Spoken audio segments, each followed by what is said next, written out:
Hi, everyone. I'm Karen Roberts. We're here today to talk about how to write and speak clearly and directly. Leadership and teamwork are both significant assets to have at a successful company. What does this mean? What does this mean? Have you ever read something and asked yourself, what did I just read? Has another person read your writing and asked, what do you mean by this? Remember the rose that we talked about? The rose that meant romance and love and fragrance to some, and to others, aphids and thorns. Well, the same goes with our business professional writing. As business professionals, we must know our audience. Do you know your audience when you're writing? Do you take them into consideration? Do you use the language that they understand? We must speak to our audience as if that audience can experience what we're experiencing. We must understand and speak in concrete terms. We must share our experience, and we must be able to articulate with words in our own terms that they understand. So let's take a sentence like this. Leadership and teamwork are both significant assets to have at a successful company. We need to ask the 5 W's and an H, don't we? Who, what, when, where, how. Okay. So leadership. Who is the leadership? Is it the CEO and the COO and the CFO? That could be Chief Executive Officer, Chief Operating Officer, Chief Financial Officer, or it could be a middle level manager, right? So who is the leadership? And who's making up the team? What is the teamwork that they're trying to accomplish? Okay, so is the team IT? Is it a Google team, an Apple team? They're trying to create new products? Or is it a healthcare team that's trying to manage COVID right now? What type of team is it? Leadership and teamwork are both significant assets. What does significant mean? How are they significant? And what type of assets? Are they relationship assets? Relationship with the customer? Are they assets that are hard dollars? Are they products? Okay. Hopefully the teamwork is not all robots, but it could be. In this day and age, it could be, couldn't it? Oh, I used a cliche. We're going to talk about cliches in this day and age. To have at a successful company. Well, what is success? Success in, well, let's see. If it were an author, it would be how many readers? But for the publishing company, it would be how many books did I sell? So what is success? And what type of company? So we must be specific, clear, and direct. Okay, so you see this little child here? Oh my goodness, the fish is observing him, but he's observing that fish. I wonder if they're communicating. I don't know. All right, but we need to observe the first thing that we have to do in our research for our analysis. We need to observe. We need to observe the situation. We need to observe how everybody's talking, our coworkers, how they are responding to the situation, and how our customers are responding as well. So first, use our senses: sight, hearing, touch, taste, and smell. Use that.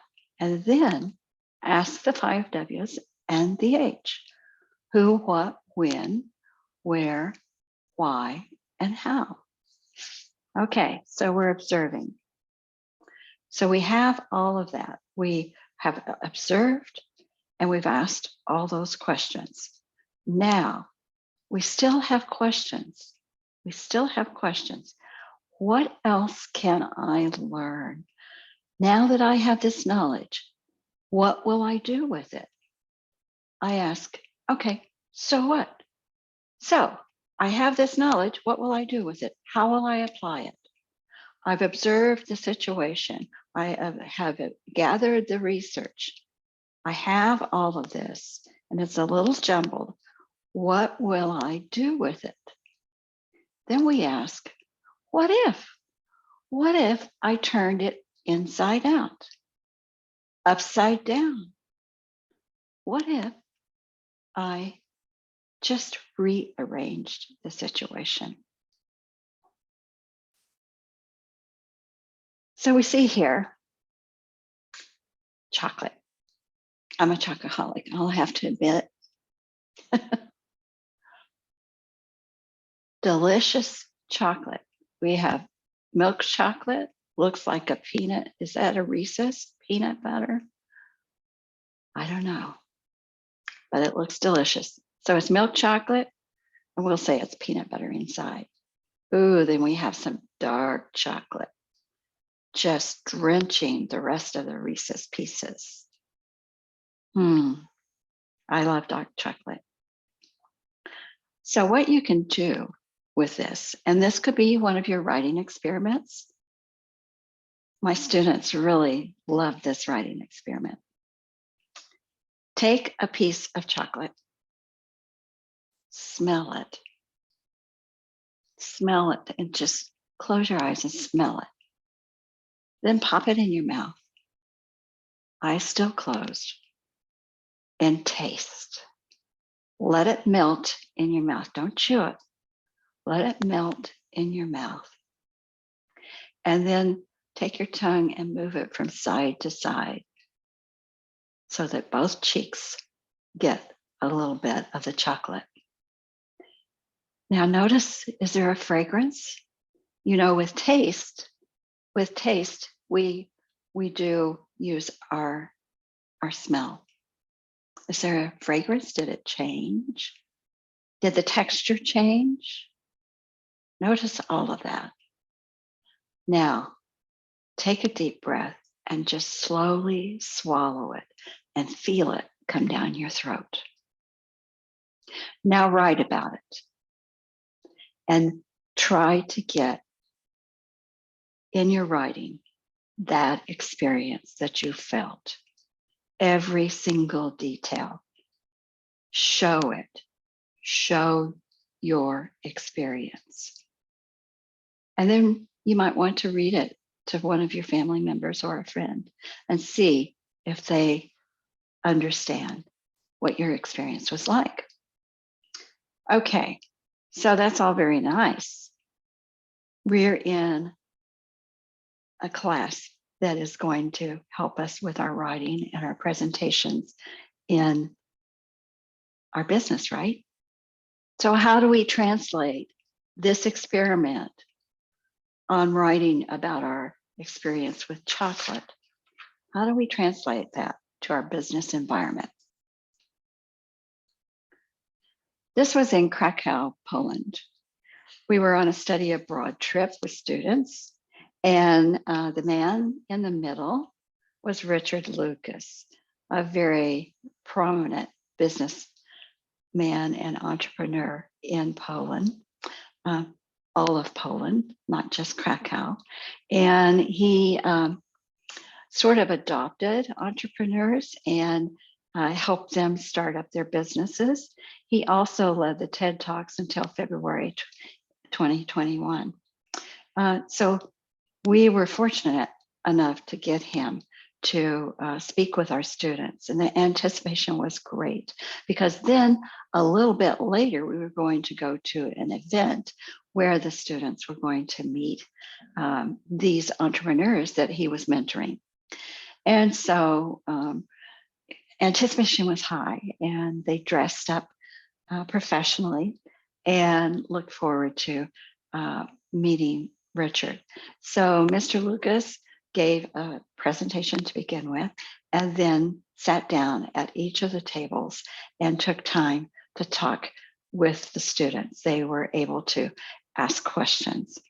And so in this, how would I write about that experience?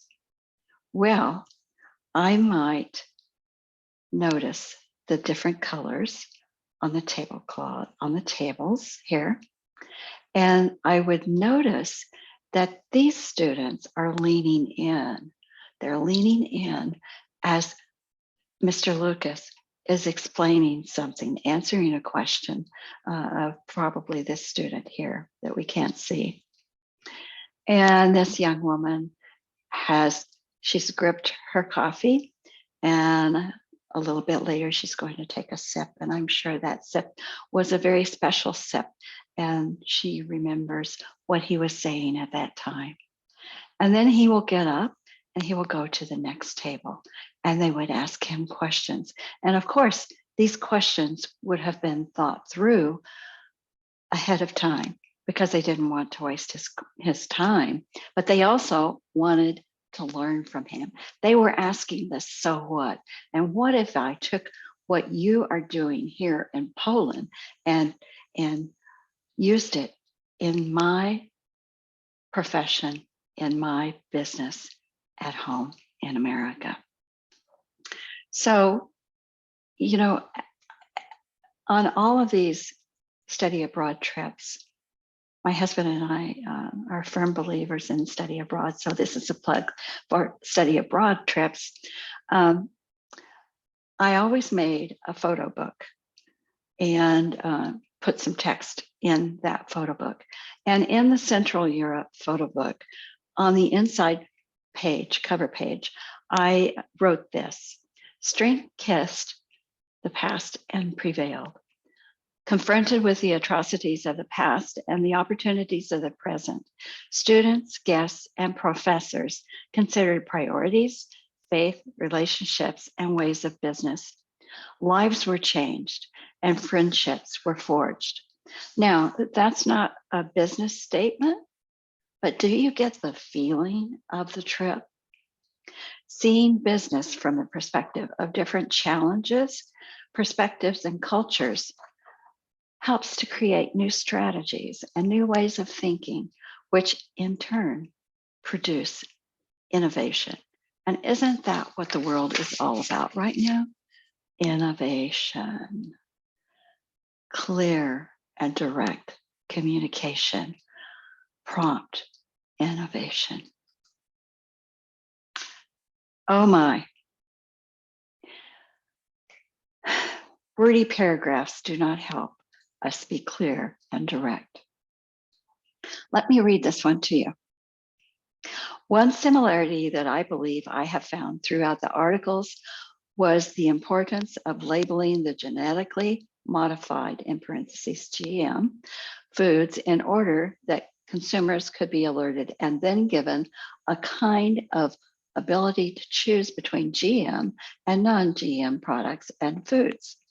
There is a way to label almost any product in a way that consists of a clear and visible indication on the merchandise that it is genetically altered.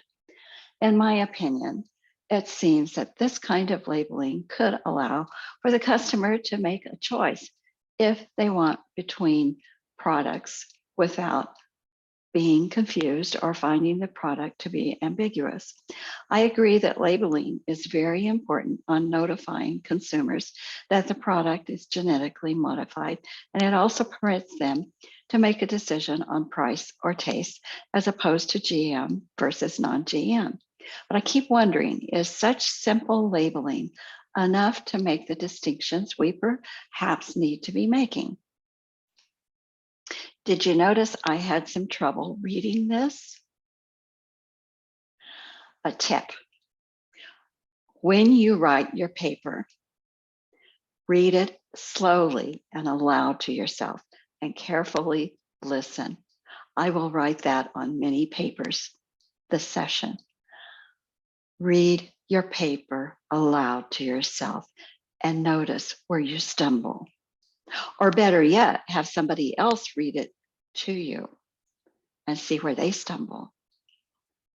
Okay, what did this paragraph say? What did it say? I don't know. I had to read this paragraph several times. And yes, this is from a student's paper a few years ago. It's a bit wordy, wouldn't you say? So how might we condense this and make this clear and direct? Glad you asked. DeLong and Gerbitis, parentheses, 2017, agree with Strebor, parentheses, 2016, that clear and simple labeling on genetically modified GM and non-GM products empowers consumers to consider the health benefits of products in relationship to the cost. But is simple labeling enough? Quite a few less words, right? Fewer words. But you understand what it's saying, don't you? This was fictitious. I just made it up, okay? But questions are good. You notice there's a question here, but is simple labeling enough? That gets the reader to wondering, okay, this person is going to explore labeling. And are we doing enough? Okay, that's good. However, I've had students ask 4 or 5 questions in the same paragraph, and that is off-putting. You might lose a reader there. Okay, that's too many questions, but one question is good. And that question, hopefully, is leading the reader to what the rest of the essay is all about. Okay, questions are good, just limit them. Oh my, cliches. A cliche is a tired, stale phrase or idiom, and it's been overused and it's lost its impact. And you know what? Not everybody will understand your cliche. It's a no-brainer. On board, light the match, climb the ladder, went on, a perfect storm, wrong side of the bed. Oh, let's go back to perfect storm. Is there a perfect storm? What does that mean? I don't like storms. Read between the lines. Oh, I don't see any writing between the lines. Play your cards right. Time flies. Oh, I didn't know time had wings. Break the mold. Then you won't have a mold. Raining cats and dogs. Goes on and on. Oh, she's doing it on the fly. Oh, on the fly, the little bitty insect. Oh, she's opened a can of worms. Think outside the box. You'll hear that a lot in your classes. In the nick of time. I didn't know time had nicks. And grasp the low-hanging fruit. That's used in business a lot. And what does she have to bring to the table? Oh, are we eating? George Orwell in Rules of Writing wrote, never use a metaphor, a simile, or other figure of speech, which are you are used to and seeing in print. Cliches often come out in our drafts, and that's good. That's okay. That's okay. Do not stop and remove that cliche as you're writing your draft. Remember, you're going to revise your papers many times. Many times. So, first draft, write. Do not edit. So, these cliches, you need to circle them after you have written your first draft. Circle them and reword them. Reword them, make them fresh. Fresh is what we want. Use your creativity to make a sticky statement out of those cliches. Something that the reader will remember because it's short, it's concise, and it's intriguing. So use sticky statements. And don't worry, you're going to revise, revise, revise until you get it right. And then you'll probably revise again. Oh, it's a little fuzzy, isn't it? We want clarity in our writing and in our presentations. We want to see everything clearly. So we must embrace brevity. A writer is more effective when that writer can make a point efficiently without resorting to unnecessary words, redundant words, and phrases. Aim to communicate your point with the fewest words possible, and then use understandable words. That's always a priority. Don't rely on a thesaurus. Okay, I'll admit I do use a thesaurus, but I only use the words that come up that I understand and that really pertain. You can really distort your meaning if you use the wrong word that you got from a thesaurus. And then use technical terms sparingly. Oh my goodness. You have to know your audience. You have to know your audience because not everybody knows the jargon that you know. You need to remember your audience. I had one student who kept using terminology I did not know. And she just assumed I knew that jargon. And she was using it in all her papers throughout and did not define the terms. And I had to ask her, well, what is this? And once she understood her audience, then her writing was very clear. So use technical terms sparingly, unless you're in an audience that understands all of those terms. And then write in the active voice.